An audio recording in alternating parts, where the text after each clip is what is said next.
So ayan mga free, what's up? For today's video, trending kari-kari mga free. Isang araw naglalakad kami sa gilid ng Lucky Chinatown Mall area. Okay? So, syempre, alanganing oras na, lunchtime, naghahanap kami ng makakainan. Nakakasawa na rin ng mga fast food. Alam naman natin yan mga free, no? So, uulitin ko, dito nga pala to sa Lucky Chinatown Mall sa Binondo. Walang tigil sa kakalakad ang aking mag-ina, kakahanap ng masarap na pagkain. Kasi may nasabi sa akin si mami na meron daw ditong nagtrending na tindahan ng kari-kari mga free. Ayokong maniwala, pero dinala kami ng aming mga paa dito. Dito kami napadpad sa kalyeng ito, sa gilid ng Lucky Chinatown Mall, De La Reina Street, Binondo mga free. Hindi kayo magsisisi. Medyo matraffic nga lang, tabing kalsada ito mga free. Uulitin ko, sa gilid ng Lucky Chinatown Mall sa Binondo. Kailangan nyo mapuntahan ito mga free.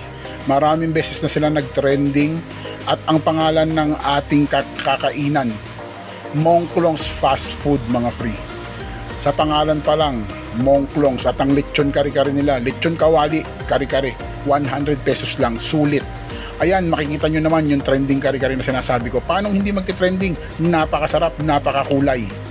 At kita nyo naman ang ebidensya. Sobrang sarap, ubos, simot sarap. Ayaw pa magpaawat ng aking asawa at ang aking anak. Sige lang anak, sabaw na lang ang natira. At ang additional na sabaw mga free, 20 pesos. Kita nyo naman na feature din sila sa unang hirit, di ba? Ayan ang mga menu nila.